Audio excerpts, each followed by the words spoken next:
meant by the term corollary relief? Okay, generally, it exists in the context of a divorce proceeding. Okay.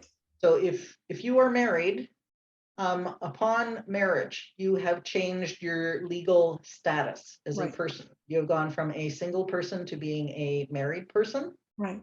And under the law, that creates a whole lot of rights and obligations that don't necessarily exist if you are in a common law relationship. Right. So you have created a legal status of being a married person. In Right. order to get rid of that status, Mhm. you actually need to commence an application for divorce. Right. And your divorce judgment is the court order that changes your legal status back from being a married person to a single person. Right. And one of the most obvious reasons why you would want to do that is that if you and your married spouse have been separated, and now you've met somebody else and you're madly in love, and no matter what a disaster your first marriage was, you're trying to do it all over again, you can't marry spouse number 2 Right. until you are divorced. Right. It's a criminal offense to do that. It's called bigamy because it's a breach of an actual legal status. Okay. Mhm. So that's overall, the divorce proceeding itself is strictly a determination, that question of changing your legal status. Are Okay. you a married person or are you a single person? Okay. Quite often, though, when people get married, there's all kinds of other things that happen during the course of the Right. marriage. They get pregnant, one spouse stays home to look after the house or the kids. If they actually have kids, property gets accumulated. Mhm. So when they actually say this marriage is over, we need to terminate our marriage, we need to get a divorce. You're not only terminating the marriage to change your legal status, Mhm. there's all this other stuff that has to be resolved. It's corollary. So that's why all of those other issues are called corollary relief issues, because they're part of the divorce proceeding, but they don't have anything to do with the legal question about whether you're a married person or not. It's just saying, okay, now that you're no longer living together, these issues still have to be dealt with, whether you get a divorce or not. So they're not the main show. It's not the divorce. They're called corollary relief issues. I like the way you put it. Okay, so the main show is about the legal status, the divorce versus single, but this other stuff is the corollary relief. And that's where most Yeah. of the fights and the arguments and the litigation come in, Right. is because of the corollary relief issues. If you have people that are married, they both worked through the course of the marriage, it was a short-term marriage, they Right. lived in a rental apartment, they ran their own bank accounts, and then they decided they didn't want to have kids, and they don't have kids, and they've just said, you know, this just isn't working for us. Right. It's a very, very simple process for them to get a divorce. All they have to do is wait till they've been living separate and apart for a year. Right. You file your divorce application, but it goes through basically, I think we've talked about this before in one of the Another videos. video. What goes Yeah. through is a basket motion, where Right. nobody even has to go to court. You just Right. do the paperwork, you Right. file it, the judge reads it, the judge signs the order when all the appropriate timelines have been met, and Mhm. you're done, without Right. anybody ever having to actually appear before a judge or go to court, other than to make sure your documents are filed. That's it. Right. Right. All right. So now back to this original question that kind of came to my head. Okay, so I'm married. Okay, now I want to separate, but neither of us want to actually get a divorce, an actual divorce. But Mhm. yet we're arguing about all this other stuff, right? Like Yep. support and parenting time and so on.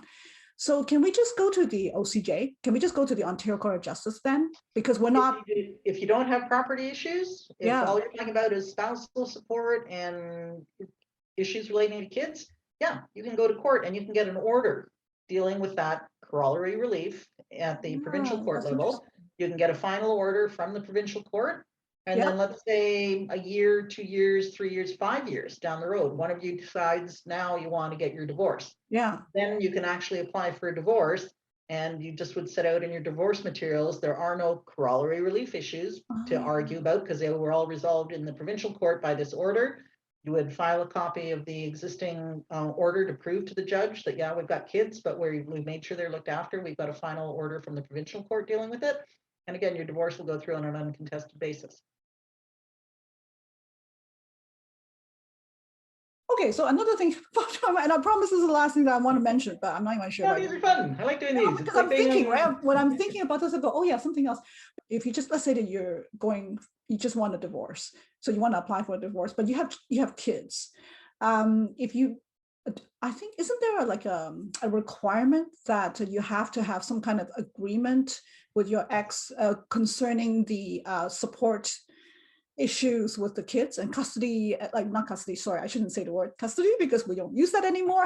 Decision-making responsibility and parenting Yeah, time. yeah. So that should be in place as well, right? When you're applying for the It's divorce, not that it shouldn't, it should be in place. It must be in it place. must be in Again, place. under the Divorce Oh, Act, yeah, one of the, and again, they keep making this stronger and stronger every time they change the wording in the Divorce Act. yeah, But even under the Divorce Act, their right, concern is that if you have been married and right. there are children born of the marriage, Yes, the court has an obligation to ensure the best interests of the children have been met and they're being protected.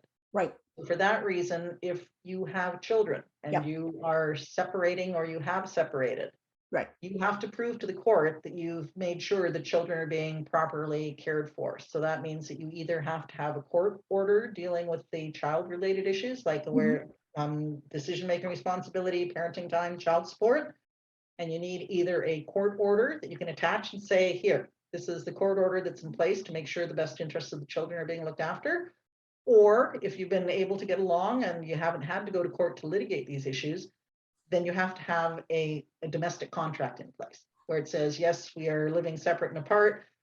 These are the arrangements for the kids. Confirm that there's been full financial disclosure, that an appropriate amount of child support is being paid, depending on where the kids are living and how often they're spending parenting time with each parent. Mhm. But you have to be able to file something with your divorce application that will show the judge that you have taken steps to ensure the best interests of the children are being looked after. I've actually had a number of people that have come to me that they've just been getting along really well. They've been doing everything voluntarily with what we Mhm. call a kitchen table agreement, Right. where they just basically sat down and agreed between themselves what they're going to do. Yeah, They're not fighting, there are no arguments, there are no issues, but right. they do not have a formal separation agreement in place. It's not a legal contract. They don't have a court order. And now one of them is going for a divorce. They Oh, need to have a formal agreement in place. Like I you said, you need to don't have a have to go formal to agreement. court. You can do it by way of an agreement, but it has to be a formal domestic contract. Wow. So, but do you need a lawyer to do a formal agreement, or are people able to do a contract themselves and sign it and have it? Or do you need witnesses for the separation agreement? A separation, well, again, like a domestic contract, that's why I'm Yeah, being very careful because there could be all different kinds of things, but a domestic contract and like, yes, so provisions dealing with children yeah. after their separation. In order for it to be a legally binding agreement, it's like the law of contract for any other matter. Yes, the contract has to be in writing. It Right. needs to be signed by Signed. both parties, Yeah. and you do require witnesses. Oh, cool. Okay. And normally for family law, the judges are a lot more comfortable if they see that each party has obtained their independent legal advice before Yes. they've signed it. Hmm. But it is possible for people to do their own written agreement, and as long as they meet the requirements of having it outline all the important relevant issues relating to the children, they have both signed it, they both had their signatures witnessed, and the agreement is dated. Yeah. They don't necessarily have to have legal advice. An awful lot of money spent on litigation when people have done these things because they didn't talk to a lawyer before they did it, and then something Right. jumps up and bites them after the fact. But no, you can do it as long as you meet the law of contract for making sure that you've got a valid Okay. agreement. Okay. Right. So thank you, Helena, for explaining which court is which to us today. If you found this video helpful, please give it a thumbs up because we really appreciate it. And if there are topics that you'd like us to cover, please leave a comment below. And if you're new to the channel, don't forget to hit the subscribe button and also the notification bell so that you won't miss out on our future videos. Thanks everyone for watching, and we'll see you the next time. Bye. Great. Thanks, Heather. It was fun as usual. Take care, everyone. Bye-bye.